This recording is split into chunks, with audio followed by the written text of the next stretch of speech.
मंगलाचरण करेंगे।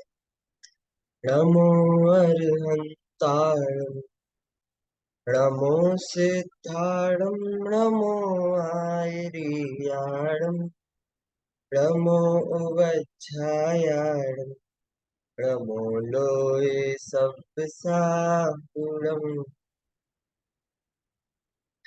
मंगलम भगवान वीरो मंगलम गौतमो गणी मंगलम कुंद कुंदार्यो जैन धर्मो सुमंगलम सर्व मंगल मांगल्यम सर्व कल्याण कारकम प्रधानाम सर्व धर्माणां जैनम जयतु शासनम जैनम जयतु शासनम।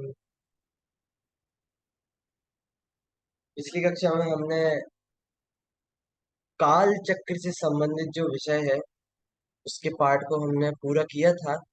छह काल में कैसी क्या विषय वस्तु बनती है, किस प्रकार की आयु इत्यादि का उत्कर्षण या अपकर्षण होता है, और किस प्रकार जो कल्प काल में अपसर्पणी और उत्सर्पणी का पूर्ण सिस्टम रहता है, वो हमने लास्ट क्लास में किया था।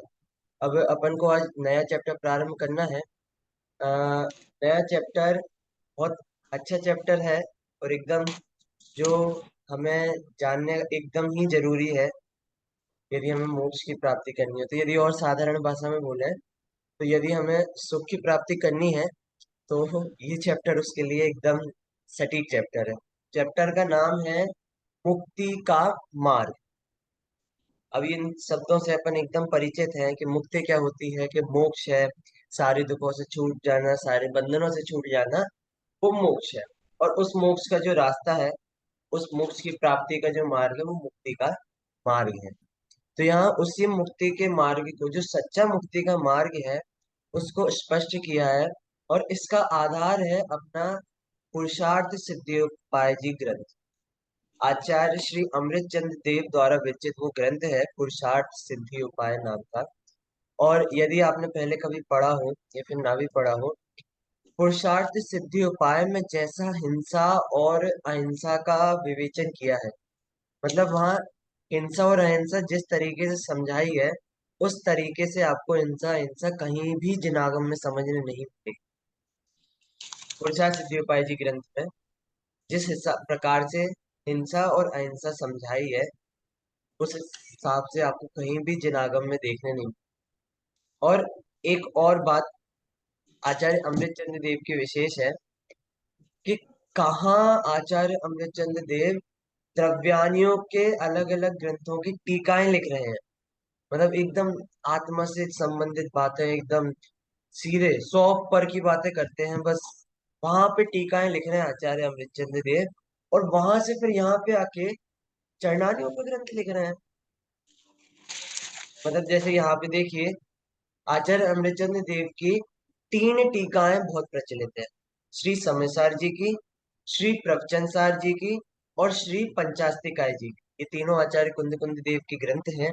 इन तीनों में उनने टीकाएं लिखी हैं, जिसमें समयसार जी की टीका का नाम है आत्म की ख्याति। आत्म ख्याति, इसमें आत्मा की ख्याति बताई गई है। प्रवचन सार जी की टीका का नाम है तत्व प्रदीपिका। तत्व दीपिका, प्रदीपिका है शायद, यहाँ हो सकता है गलत लिख, तत्व दीपिका एक ही अर्थ लिख लेगा वैसे। प्रवचन सार जी की टीका है तत्व दीपिका। और पंचास्तिकाय जी की टीका है समय व्यास। तो ये एकदम द्रव्यानियों के ग्रंथ हैं। द्रव्यानियों में भी अध्यात्म के ग्रंथ हैं, जहाँ जीव को पर से भिन्न आत्मा ऐसा बताने वाले ग्रंथ हैं।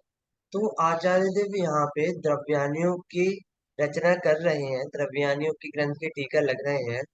तो इसके बाद वहाँ चरणानियों की रचना करने जाने की क्या जरूरत पड़ गई। तो जब आप पुरुषार्थ सिद्धि उपाय जी का विषय पढ़ेंगे तो एक एक गाथाओं में आचार्य देव ने निश्चय और व्यवहार की बहुत अच्छी संधि बिठाई है। एक एक गाथाओं में पुरुषार्थ सिद्धि उपाय जी की अपन एक एक गाथा पढ़ेंगे, वहां निश्चय व्यवहार की बहुत अच्छी संधि बिठाई है। तो उससे समझ में आता है कि आचार्य देव द्रव्यान्यों के ग्रंथ की टीका तो लिखे हैं, उसी समय उन्होंने चरणान्यों के ग्रंथ की भी रचना करी। चरणान्यों का वो पुरुषार्थ सिद्धि उपाय जी उनका मौलिक ग्रंथ है। और पुरुषार्थ सिद्धि उपाय जी के माध्यम से ही यहाँ पे सच्चा मुक्ति का मार्ग क्या है उसके बारे में बताया है। पहले हम पुरुषार्थ सिद्धि उपाय जी ग्रंथ की जो रचयिता है श्री आचार्य अमृतचंद्र देव, थोड़ा सा उनके बारे में देख लेते हैं। वैसे वास्तविकता में तो आचार्य अमृतचंद्र देव के जीवन के बारे में हमें ना के बराबर ही कुछ भी नहीं मिलता।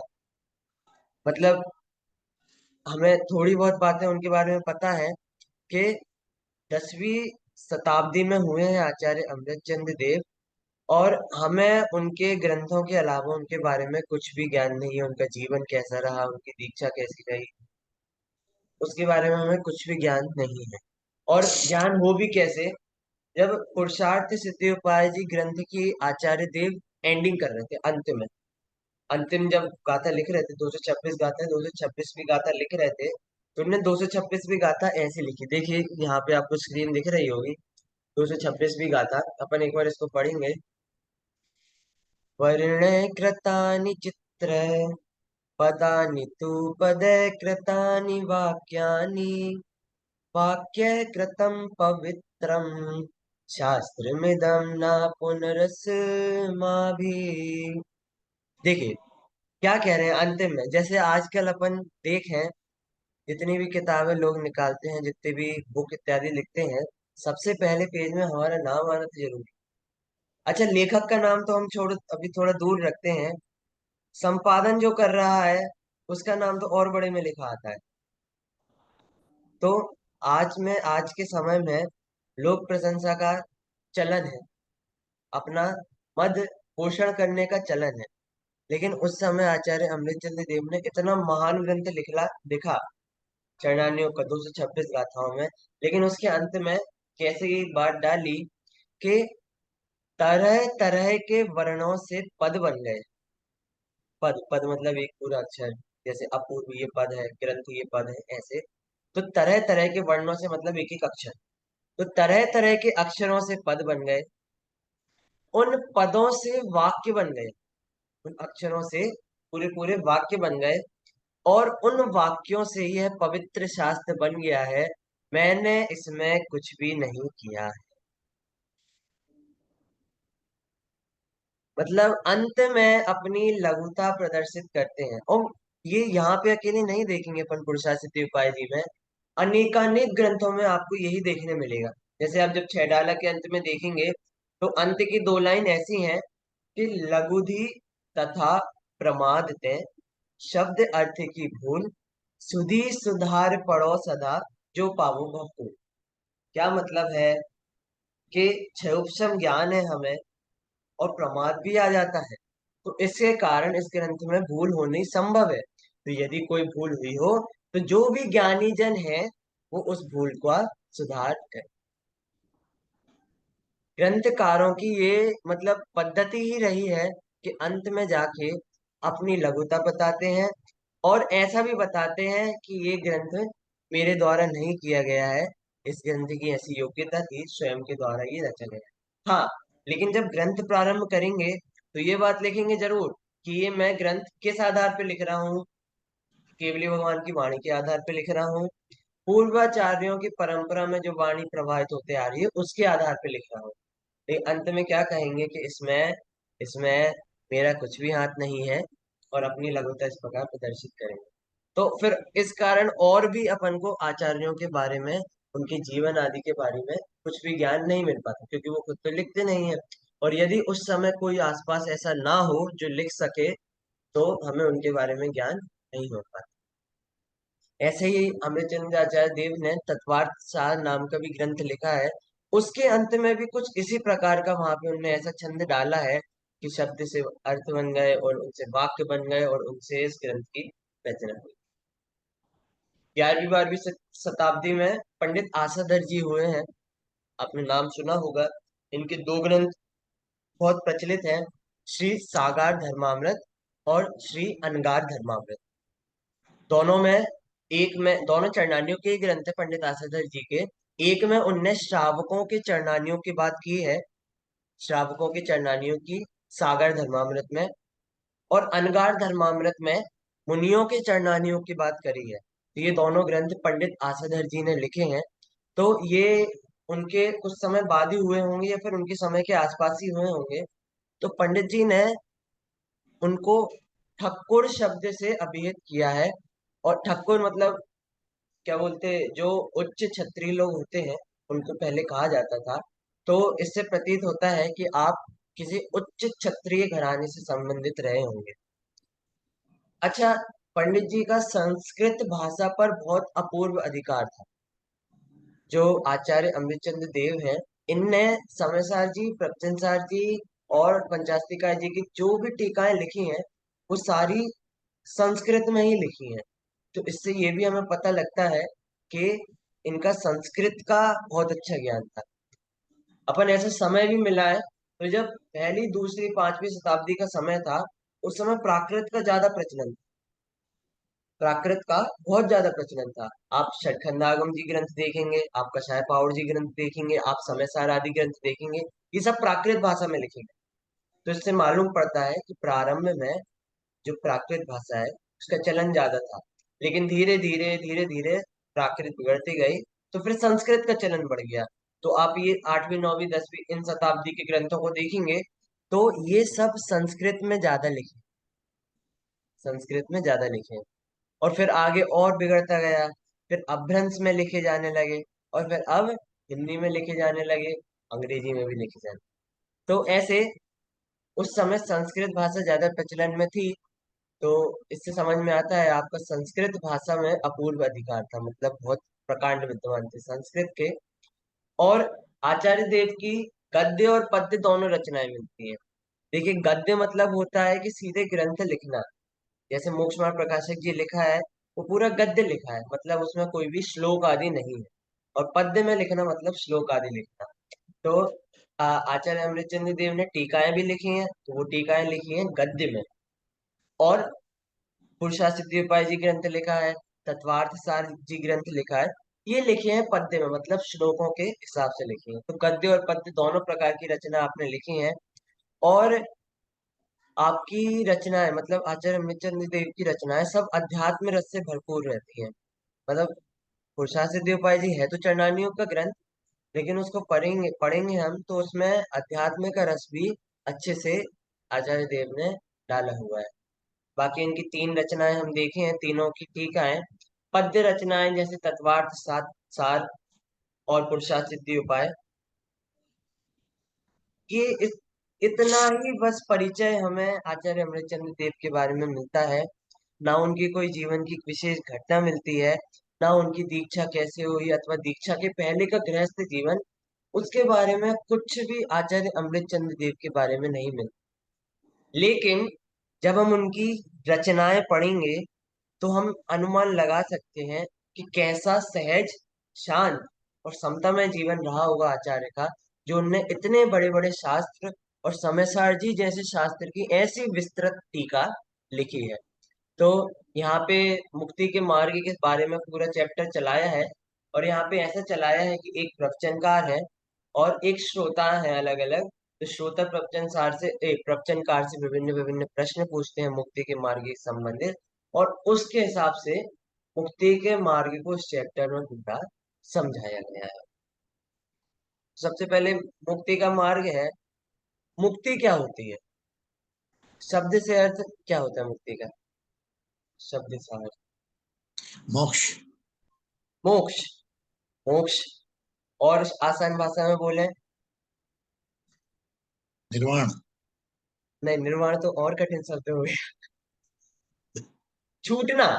छूटना। अपन हिंदी में एकदम आसान मतलब देखेंगे मुक्ति का, तो उसका आसान अर्थ शब्द निकलता है छूटना। छूटना, किस चीज से छूटना? कि जितनी भी चीजें हैं संसार में सबसे छूट जाना। अपने आत्मा और आत्मा के प्रदेश को, आत्मा की स्व चतुष्टय को छोड़ के जितनी भी चीजें संसार में उनसे छूट जाना। चाहे वो आकुलता हो, चाहे वो दुख हो, चाहे वो कषाय हो, चाहे वो कर्म हो, चाहे वो आश्रम बंध हो, सब कुछ, ये होता है मुक्ति। और ऐसी मुक्ति का मार्ग है वो समझना क्यों आवश्यक है, क्योंकि लक्ष्य जब हम बनाएंगे किसी चीज का, तो उस लक्ष्य तक पहुंचने का रास्ता भी हमको चाहिए। हमने यहाँ मोक्ष का लक्ष्य तो बना लिया है, और अभी हम यहाँ आधा पे हैं, नीचे एकदम। तो यहाँ से यहाँ जाने का अपन को रास्ता तो चाहिए। अब दिल्ली में हम खड़े हैं और हमने विचार किया कि हमें मुंबई जाना है, तो हमें दिल्ली से मुंबई का रास्ता तो चाहिए। तो उसी प्रकार हमने मुक्ति का लक्ष्य बना लिया है, तो हमें मुक्ति का मार्ग समझना तो सबसे पहले अति आवश्यक है। इसीलिए यहाँ से मुक्ति के मार्ग का स्वरूप बताया गया है।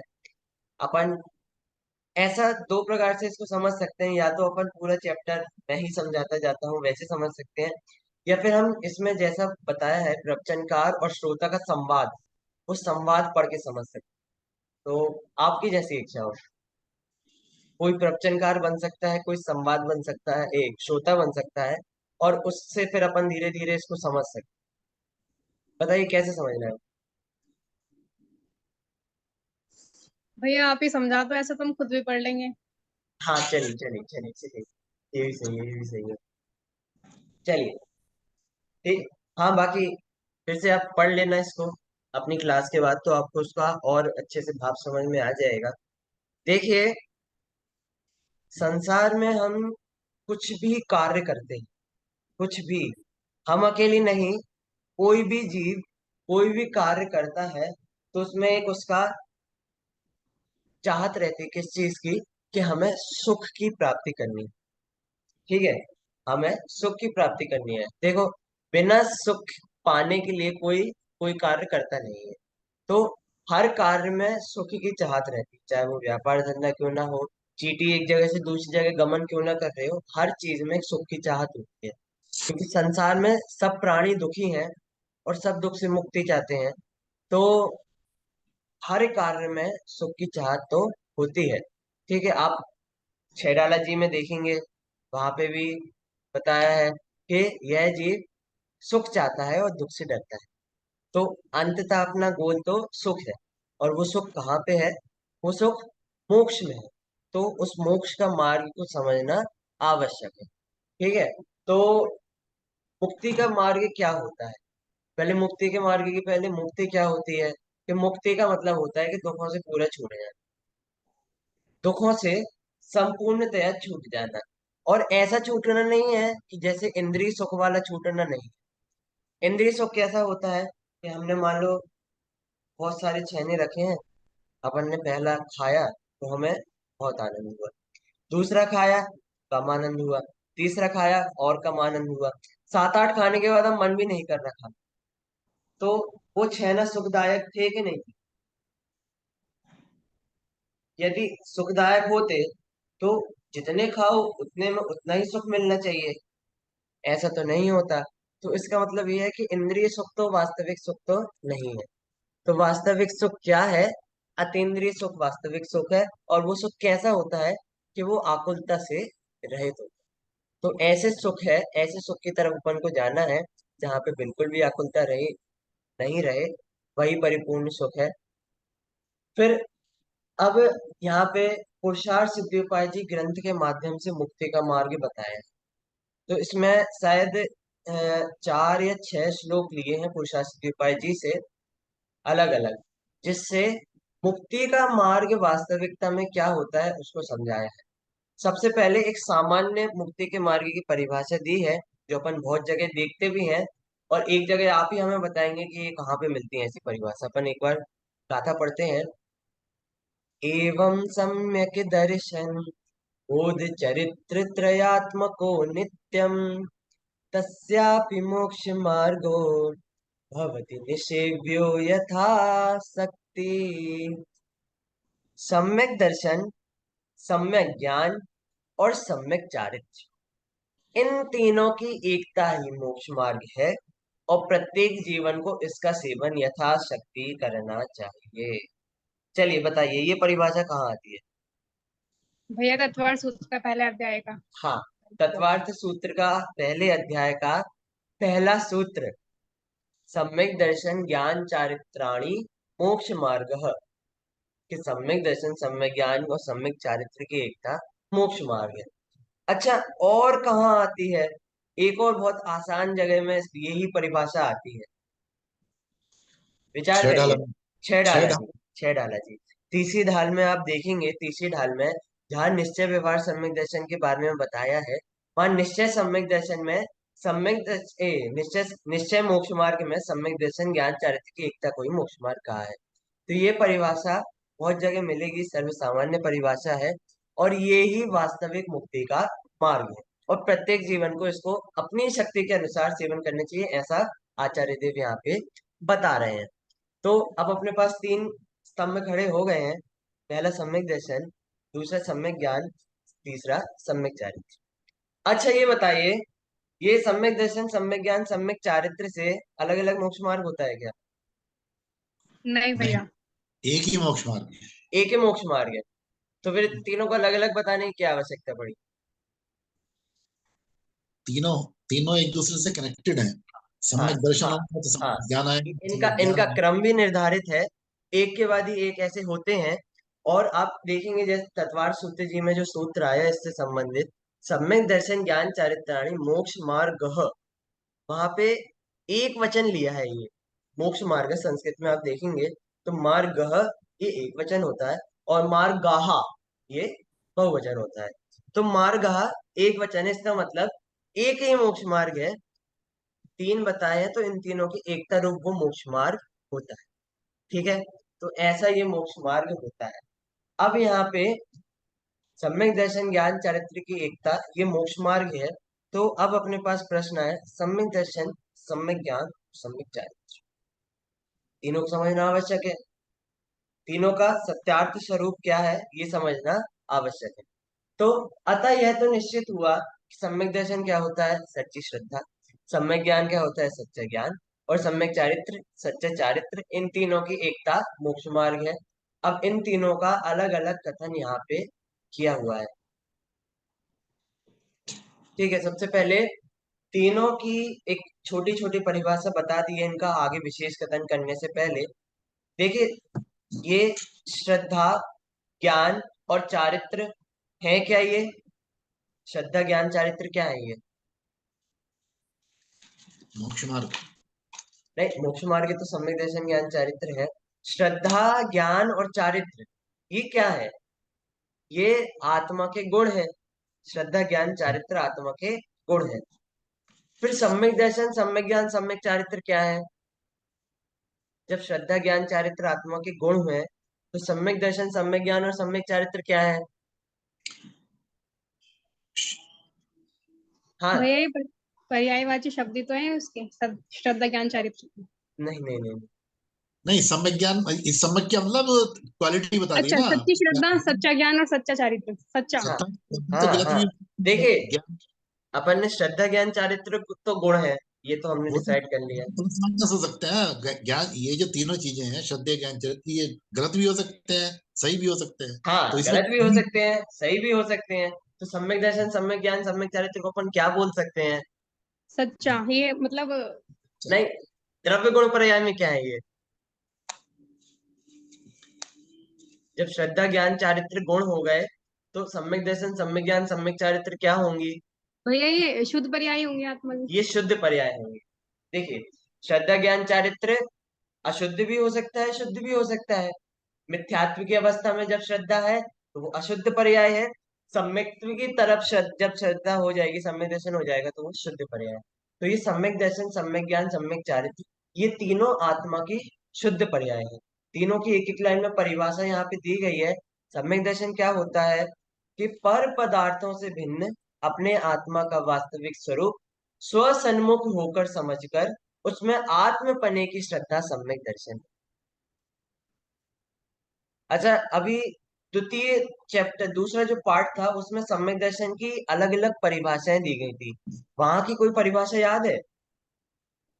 वहां पे 5 परिभाषाएं आई थी सम्यक दर्शन की, उसमें से कोई भैया परिभाषा? देश तो गुरु का श्रद्धान, हाँ आप अपर का हाँ। श्रद्धान, और सात तत्वों का श्रद्धान, बहुत बढ़िया। एक था स्वपर का भेद विज्ञान, हाँ, वो तो हो गया आत्मा का ज्ञान, आत्मा का आत्मा का श्रद्धा। ज्ञान। हाँ, और एक कर्णानुयोग वाली क्या परिभाषा थी? ऐसे तो नहीं याद रहता। कुछ प्रकृतियों का उपशम था, क्या था? 7 प्रकृतियों का उपशम था। देश कौन? घाती सर्वघाती है शायद। देशघाती सर्वघाती नहीं, चार अनंतानुबंधी की, और अच्छा, मिथ्यात्व, सम्यक मिथ्या सम्यक मिथ्यात्व और सम्यक मिथ्यात्व और प्रकृति। सम्यक प्रकृति। हाँ, इन सात प्रकृतियों का जब उपशम होता है तो वो सम्यक दर्शन होता है। तो उन्हीं परिभाषाओं को थोड़ा संकुचित करके यहाँ द्रव्यानियों की अपेक्षा से परिभाषाएं दी गई हैं कि जब जीव पर से अपने को भिन्न करके अपनी स्वसन्मुख होकर अपनी श्रद्धा करता है, आत्मपने की श्रद्धा करता है, आत्मा को ही आत्मा मानता है, बाकी दुनिया को आत्मा मानता नहीं घूमता, तब इसको सम्यक दर्शन की प्राप्ति हो जाती है। अच्छा, एक और बात अपन को ध्यान में रखनी चाहिए, जब भी सम्यक दर्शन होता है तो उसके साथ सम्यक ज्ञान हो ही जाता है, क्योंकि श्रद्धा ज्ञान ऐसे काम करते हैं। जब श्रद्धा निर्मल हो जाएगी तो ज्ञान भी निर्मल हो जाता है। आप छह डाला का चौथी दाल में जो आता है छंद, वो अपन आप याद करेंगे तो सम्यक साथे ज्ञान हुई पै भिन्न हरा दो, कि सम्यक दर्शन और सम्यक ज्ञान एक साथ होते हैं लेकिन फिर भी भिन्न भिन्न है। तो सम्यक ज्ञान की आप परिभाषा भी देखेंगे तो वो सम्यक दर्शन जैसी सी होती है कि पर पदार्थों से भिन्न अपने आत्मा की तथा पर पदार्थों की स्व सन्मुख होकर यथार्थ जानकारी, सच्चा ज्ञान, वो सम्यक ज्ञान है। और अंतिम सम्यक चारित्र क्या होता है कि पर पदार्थों एवं पर भावों से भिन्न अपने ज्ञान स्वभावी आत्म स्वरूप में लीन होते जाना ही सम्यक चारित्र है। चौथे ज्ञान में चारित्र होता है क्या, इस परिभाषा के हिसाब से? क्या क्या पूछ रहे हैं आप? चौथे क्या पूछा? गुणस्थान में सम्यक चारित्र होता है क्या, इस परिभाषा के हिसाब से? नहीं होगा भैया। इस परिभाषा के हिसाब से पर पदार्थों एवं पर भावों से भिन्न अपने आत्म स्वरूप में लीन होना ही सम्यक चारित्र। तब तो होगा, इस परिभाषा के हिसाब से हाँ, तो है। क्योंकि इस परिभाषा के हिसाब से उसको सम्यक चारित्र होता है। और इसको शास्त्रों में कौन सा सम्यक चारित्र नाम कहा है? स्वरूपाचरण चारित्र। क्या चारित्र? स्वरूपाचरण चारित्र। देखिए, चार चारित्र होते हैं इस भेद की अपेक्षा से। चौथे गुण स्थान में होता है स्वरूपाचरण चारित्र, पांचवें गुण स्थान में होता है देश चारित्र, छठवें से आगे तक होता है सकल चारित्र, और 11वें 12वें में होता है यथाख्यात चारित्र। तो इस हिसाब से चौथे गुण स्थान में भी चारित्र होता है, पर वो स्वरूपाचरण चारित्र होता है। ये बाहर के चारित्र की बात नहीं है, मात्र आत्मा में जो लीनता है उसकी अपेक्षा चारित्र यहाँ कहा जाता है।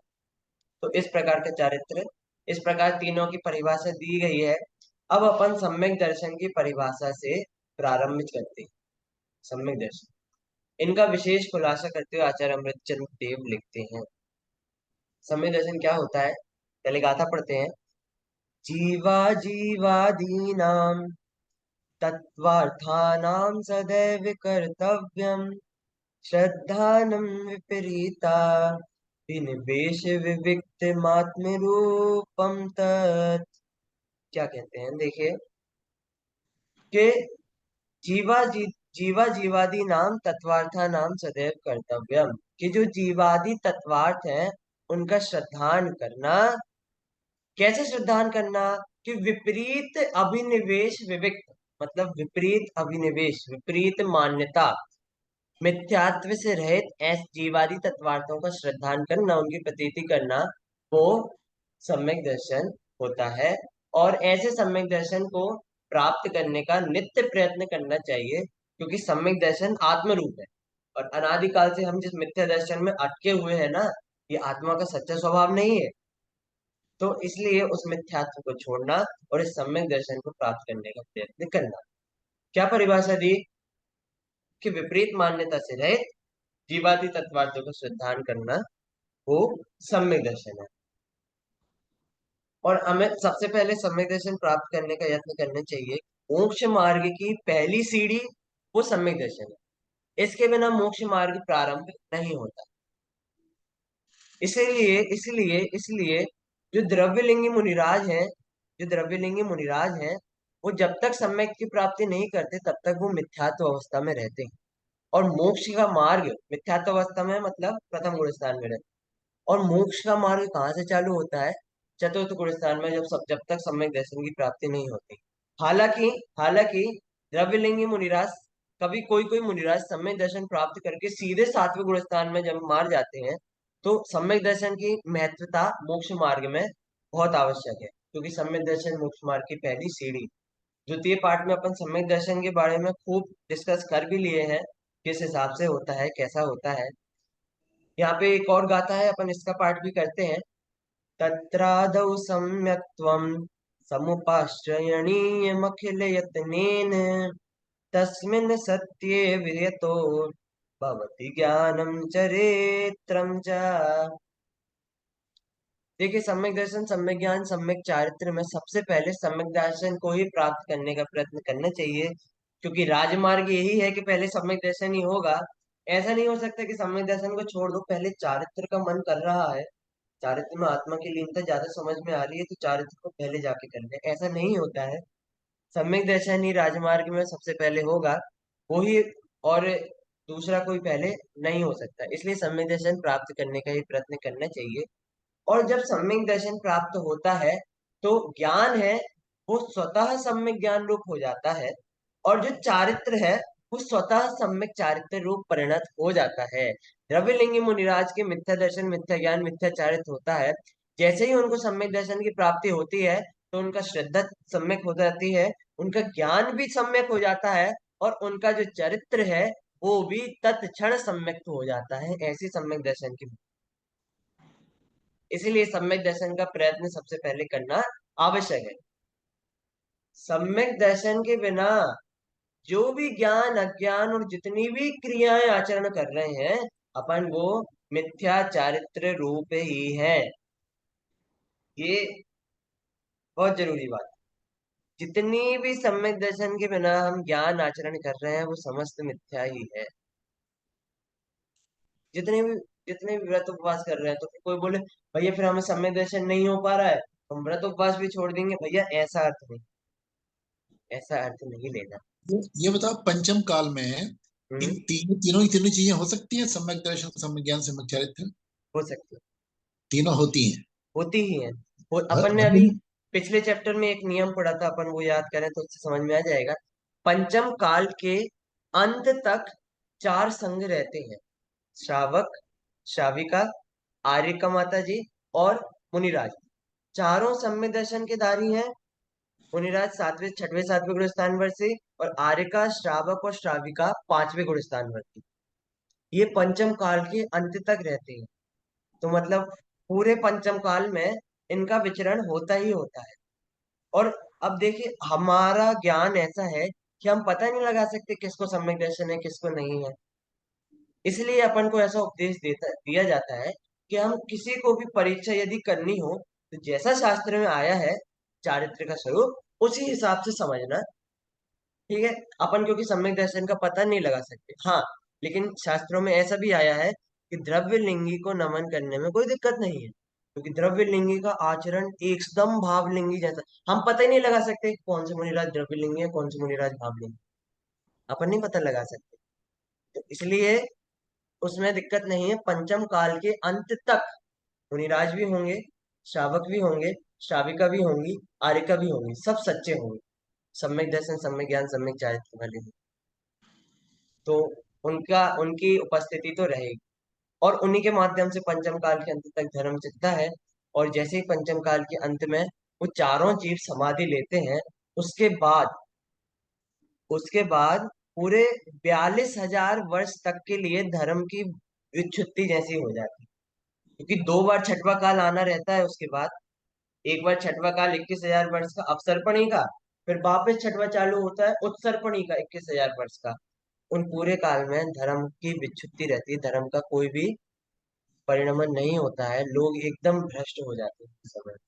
तो पंचम काल के अंत तक धर्म रहता है। उसका और एक मतलब यही है कि पंचम काल के अंत तक ज्ञानी जीव, ज्ञानी साधक जीव रहते हैं। तो तो एक बात बताओ, जब अवसर्पणी काल का जो पंचम काल आएगा, उसमें सम्यक दर्शन के बारे में लोगों को कौन बताएगा? क्योंकि सात तीर्थंकर तो हुए नहीं अभी, तीर्थंकर तो हाँ, चतुर्थ काल हाँ, में होंगे। देखिए ये प्रश्न, हाँ सही है, सही है। अपन अपसर्पणी में जाए, चौथे काल के बाद पंचम काल आया, तो हमें पता है सम्यक दर्शन की कैसी व्यवस्था रहती है। अब उस सर्पणी में छठवे के बाद पंचम काल आएगा, तो उसमें कौन बताएगा कि भैया सम्यक दर्शन की व्यवस्था रहती है। ये सही है। वहां पे मतलब ऐसा कथन अपन को समझना चाहिए कि बहुत से विद्याधर आदि रहते हैं, अथवा अथवा देवादिक रहते हैं, तो उनके माध्यम से या फिर कभी कभार विदेश क्षेत्र आदि के मुनिराजों का गमन मान लो यहाँ इस क्षेत्र में हो जाए, तो उसके माध्यम से जीवों को उस पंचम काल में इस बात के बारे में पता लगता है। बाकी तीर्थंकरों का समागम नहीं रहता, शास्त्रों का समागम भी संभव नहीं है, क्योंकि एक काल पहले तो छठवां काल चला है। तो वहां हम्म। पे धर्म का साधन अपन इन चीजों से समझ सकते हैं कि जो विजात पर्वत के विद्याधर आदि हैं, जो देव आदि के व्यंतर भवन वासी आदि देव हैं, तो उनके माध्यम से, अथवा विदेश क्षेत्र आदि के मुनिराज आए इस क्षेत्र में, उनके माध्यम से पता, तो इस प्रकार वहां पे ज्ञान हो सकता है। अब यह सम्यक दर्शन प्राप्त कैसे होता है, तो एक छोटी सी विधि बताई है कि सबसे पहले तो हमें तत्व के 7 तत्वों का सच्चा स्वरूप समझना चाहिए। 7 तत्वों का जैसा स्वरूप बताया है, जीव अजीव आश्रम बंध संवर निद्रा मोक्ष, इन 7 तत्वों का सच्चा स्वरूप समझना चाहिए। और जो पर पदार्थ और पर भावों में हम बुद्धि लगा के बैठे हैं अनादि से, अभी की नहीं है, ये जो पर पदार्थ संबंधी बुद्धि होती है, ये अग्रहित मिथ्यात्व वाली है। मतलब अनादि से हमें जो भी संयोग मिलते हैं हम उनको अपना मान लेते हैं, अनादि से है ये बुद्धि, चलती आ रही है। और सम्यक दर्शन प्राप्त करने के लिए इस कड़ी को तोड़ना बहुत आवश्यक है, क्योंकि ग्रहित मिथ्यात्व तो बहुत बार छूटता है, बहुत बार नया हो जाता है। जैसे अभी है, मान लो सच्चे देव शास्त्र को समागम मिला है, तो ग्रहित मिथ्यात्व नहीं हो रहा है, लेकिन अग्रहित मिथ्यात्व भी बना हुआ है। तो सम्यक दर्शन प्राप्त करने के लिए ये जो पर पदार्थों में अहम बुद्धि है, ये तोड़ना आवश्यक है। तो पर पदार्थों से अहम बुद्धि तोड़कर अपने उनसे भिन्न अपने आत्मा में अपनेपन की बुद्धि करना, आत्मा के समीप आना और आत्मानुभूति प्राप्त करने का उद्यम करना ही सम्यक दर्शन प्राप्त करने का उपाय। सीधी अपन आसान भाषा में बोले तो 7 तत्वों का अभ्यास करते हुए जो समस्त पर पदार्थ हैं उनसे एक तरफा कर लेना अपने आप को, और जो अकेला आत्मा बचता है, अकेला आत्मा, उसको ध्यान करना, उससे सम्यक दर्शन की प्राप्ति होती है। हम जहाँ पे पढ़ते थे तो वहां पे ऐसा, मतलब एक क्लास लगती थी द्रव्य गुण पर्याय की, तो वहां पे एक ऐसा उदाहरण दिया जाता था कि तराजू एक ऐसा पकड़ना और एक तरफ रखना शुद्ध जीव, शुद्ध जीव शरीर के बिना वाला भी, कर्म के बिना वाला भी शुद्ध जीव रखना, और तराजू के दूसरे पलड़े में बाकी सब कुछ रख देना। सब जितने इस जीव के अलावा जितने जीव हैं, जितने पुद्गल धर्म धर्म आकाश काल है, सबको बाकी दूसरे पलड़े में करना। और ऐसी भिन्न दृष्टि से श्रद्धान करने से सम्यक दर्शन की प्राप्ति हो जाती है। इस प्रकार सम्यक दर्शन प्राप्त करना, ऐसे सम्यक दर्शन जब प्राप्त होगा तो ज्ञान और चारित्र भी निर्मल हो जाते हैं। अब प्रश्नकार का प्रश्न है, सम्यक ज्ञान क्या होता है? सम्यक दर्शन तो आपने बता दिया। सम्यक ज्ञान के बारे में पढ़ते हैं, जितना हो पाएगा उतना करेंगे, बाकी नेक्स्ट क्लास में अपन करेंगे। गाथा छंद पढ़ते हैं पहले। कर्तव्योऽध्यवसायः सदने कांतात्मकेषु तत्वेषु संशय विपर्यानध्यवसाय विविक्तमात्मरूपम तत्। संशय, विपर्यय और अनध्यवसाय, संशय विपर्यय और अनध्यवसाय से रहित और अनेकांतात्मक प्रयोजनभूत तत्व की सही जानकारी ही सम्यक ज्ञान है। बड़े बड़े शब्द आ गए हैं परिभाषाओं में, जो अपन थोड़ा हर एक शब्द को थोड़ा थोड़ा समझ करके पढ़ेंगे, सब समझ में आएगा। सबसे पहले परिभाषा का सबसे पहला पद है संशय विपर्य और अनध्यवसाय। इन तीनों से रहित हो, जो अपना ज्ञान है वो संशय विपर्य और अनध्यवसाय से रहित होता है। संशय क्या होता है? संशय क्या होता है, यहाँ पे थोड़ी कठिन परिभाषा दी है, उसको पढ़ के अपन उसको आसानी से समझेंगे। परस्पर विरुद्ध अनेक कोटि को स्पर्श करने वाले ज्ञान को संशय कहते हैं। परस्पर विरुद्ध अनेक कोटि को स्पर्श करने वाले ज्ञान को संशय कहते हैं। जैसे अपन एक अंधेरे, बहुत अंधेरा है, कमरे में कुछ दिखाई नहीं दे रहा, और अपने हाथ में एक रस्सी आई, ठीक है, रस्सी आई अपने हाथ में लटकी होगी और अपन उससे टकराए, अपने हाथ में पकड़ी अपन ने। अब अपन सोच रहे हैं कि ये रस्सी है कि सांप है, कि ये रस्सी है कि सांप है। तो ऐसा जब अनेक कोटि को स्पर्श करने वाला ज्ञान होता है, वो होता है संशय। संशय, यहाँ पे जैसे एक उदाहरण दिया कि जैसे शुभ राग पुण्य है या धर्म है, अथवा कोई और वस्तु में ऐसा वो होना कि ये सीप है कि चांदी है, दोनों एक सी दिखती हैं, सीप और चांदी। अभी आप कभी आपने सीप देखी हो, सीप और चांदी लगभग एक सी दिखती हैं, तो उनमें संशय होना कि ये सीप है कि चांदी है। वो अंधेरे कमरे में हम गए थे, रस्सी है कि सांप है। तो इस प्रकार का जो ज्ञान होता है उसको संशय कहते हैं। अनेक कोटि को स्पर्श करने वाला निर्धारित ज्ञान नहीं होता कि क्या है, बस ऐसे ही विचार चलता रहता है कि ये है कि ये है कि ये है। ऐसे ज्ञान को संशय ज्ञान कहते हैं। विपर्य, विपर्य ज्ञान क्या होता है? विपरीत एक कोटि के निश्चय करने वाले ज्ञान को विपर्य ज्ञान कहते हैं। उल्टे ही जान लिया, उल्टे ही जान लिया। सीप को पकड़े थे, अरे ये चांदी है, हम बता रहे तुम्हें, हमें बहुत लंबा एक्सपीरियंस है, ये सीप नहीं ये चांदी है। ठीक है, वो सीप, सीप थी, क्या बता रहा है ये चांदी है। ऐसे ही वो अंधेरे वाले कमरे में गया, रस्सी थी और छुआ और बोलता अरे सांप है सांप है, उस रूम में, रूम के बाहर आ गया। कौन सा ज्ञान? विपर्य। उल्टा, उल्टा जानना विपर्य का सामान्य अर्थ अपन देखें, उल्टा जानना वो विपर्य ज्ञान है। जो वस्तु जो नहीं है, उस वस्तु को वैसा जानना, वो विपर्य ज्ञान है। जैसे शुभ राग पुण्य है या धर्म है, ये तो अपन ने संशय में देखा था। अब शुभ राग धर्म है ऐसा ही मान लिया, ये तो भैया विपर्य ज्ञान है। शुभ राग तो पुण्य है। तो इस प्रकार जब विपरीत एक कोटि का विपरीत ज्ञान कर लेते हैं, वो होता है विपर्य। और अनध्यवसाय क्या होता है? अनध्यवसाय क्या है कि यह क्या है या कुछ है, केवल इतना अरुचि और अनिर्णय पूर्वक जानने को अनध्यवसाय कहते हैं। मतलब जानने की इच्छा ही नहीं होती इसमें, रुचि ही नहीं है। अंधेरे वाले कमरे में गए, कुछ टकराया, हाँ होगा कुछ, चलो। सीप और चांदी, भैया सीप, अरे होगा कुछ। और इसको देखे कि भाई कुछ है, इतना बस ज्ञान करके छोड़ देता है, रुचि नहीं है, निर्णय भी नहीं करना चाहता कि क्या है। इसको कहते हैं अनध्यवसाय वाला ज्ञान। जैसे आत्मा कुछ होगा, किसी ने बताया भैया आत्मा का ज्ञान करो, अरे होगा आत्मा तो। जैसे रास्ते में चल रहे हैं, कुछ नरम सा पदार्थ हमारे हाथ हाथ में लगा, होगा कुछ। ऐसा जो कुछ है, अनिर्णय वाला ज्ञान होता है, अरुचि वाला ज्ञान होता है, उसको कहते हैं अनध्यवसाय। देखिए स्पर्श से संशय और विपर्य वाला ज्ञान है, उससे ज्यादा खतरनाक ही अनध्यवसाय वाला ज्ञान। क्यों है भैया खतरनाक? कोई कुछ कारण बताना चाहोगे? अनध्यवसाय संशय संशय और विपर्य की अपेक्षा खतरनाक क्यों है?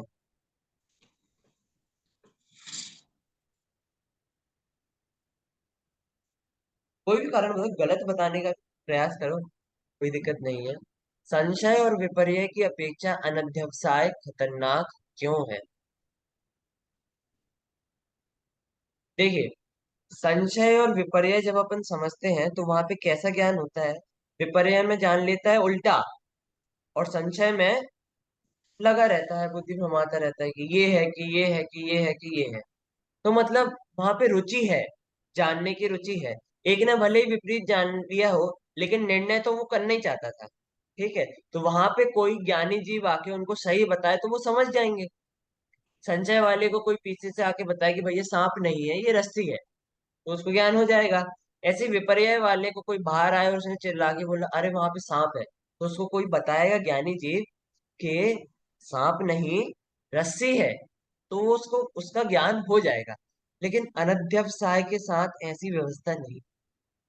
अनध्यवसाय वाला अरुचि करके बिना निर्णय के उस चीज पदार्थ को छोड़ देता है जिसका भी ज्ञान उसको करना हो, बस इतना बोल के छोड़ देगा कि कुछ है कुछ है। तो इसके सुधरने के अवसर ही चले जाते। अब मान लो रूम में सांप है, ठीक है, और ये टकराया और इसने सोचा ठीक है कुछ होगा कुछ होगा, और ये रूम में आगे निकल गया। अब बताइए इसकी हानि होगी कि लाभ होगा? हानि होगी, कि वो तो हानि सांप होगी। था, पीछे आ जाएगा, काट लेगा, डस देगा। तो सबसे ज्यादा खतरनाक ये अनध्यवसाय होता है, अरुचि के परिणाम होते हैं। इसको बताओ भैया ऐसा ऐसा मुक्ति का मार्ग है, होगा, ठीक है, कर लेंगे। ऐसा अनिर्णय वाला ज्ञान, और ये तो आप प्रत्यक्ष देखेंगे, और बहुत लोगों के सामने ऐसी अपन धर्म की बातें ऐसी सामने करो, अच्छा हाँ हाँ ठीक है, होगा, हाँ हाँ, ऐसे मतलब बात को जो टालने वाला करते हैं सिस्टम, ये सब अनध्यवसाय के लक्षण, और ये सब मिथ्या ज्ञान के लक्षण है। तो ऐसे संशय विपर्य और अनध्यवसाय से रहित जो ज्ञान होता है, वो सम्यक ज्ञान कहलाता है। और कैसा होता है वो सम्यक ज्ञान? अनेकांतात्मक प्रयोजनभूत तत्व की सही जानकारी। प्रयोजनभूत तत्व क्या होते हैं? अपन तत्व हैं उनको प्रयोजनभूत तत्व कहते हैं। तो इसका अर्थ क्या होता है कि उन सात तत्वों से हमारा जो प्रयोजन है वो सिद्ध होता है, इसलिए उनको प्रयोजनभूत तत्व कहते हैं। अनेकांत का मतलब क्या होता है? अनेकांत, अनेकांत, एक ही चीज को अलग अलग एंगल से देखना। हाँ हाँ हाँ, एक ही वस्तु को अलग अलग तरीके से देखना अनेकांत है। जैसे जीव की बात करें तो जीव नित्य भी है, जीव अनित्य भी है। नित्य किस हिसाब से बोल रहे हैं अपन जीव को? कि द्रव्य और गुण के हिसाब से।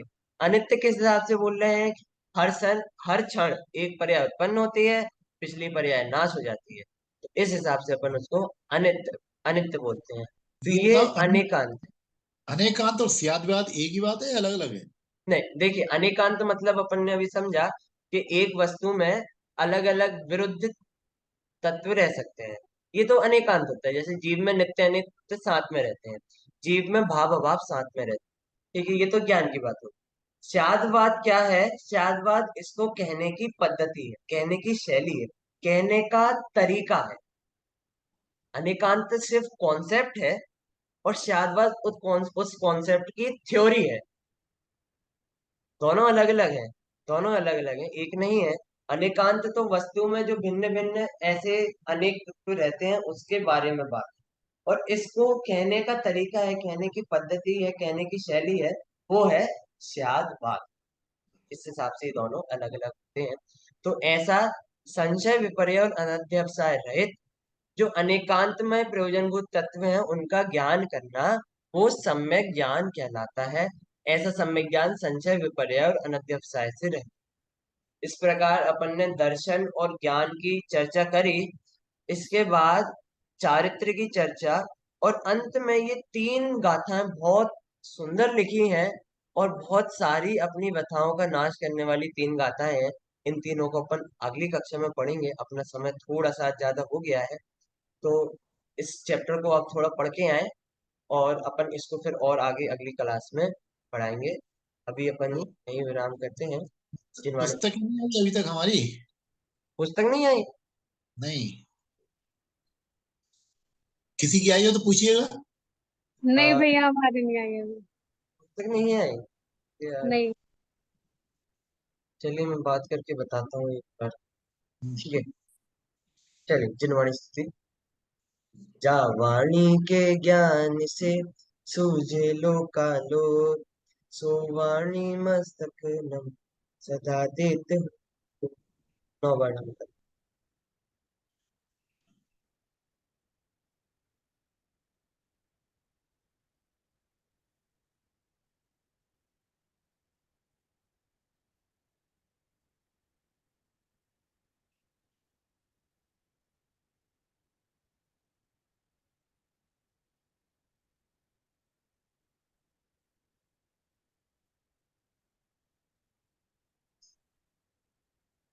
बोले द्वादशांग में जिनवाणी माता की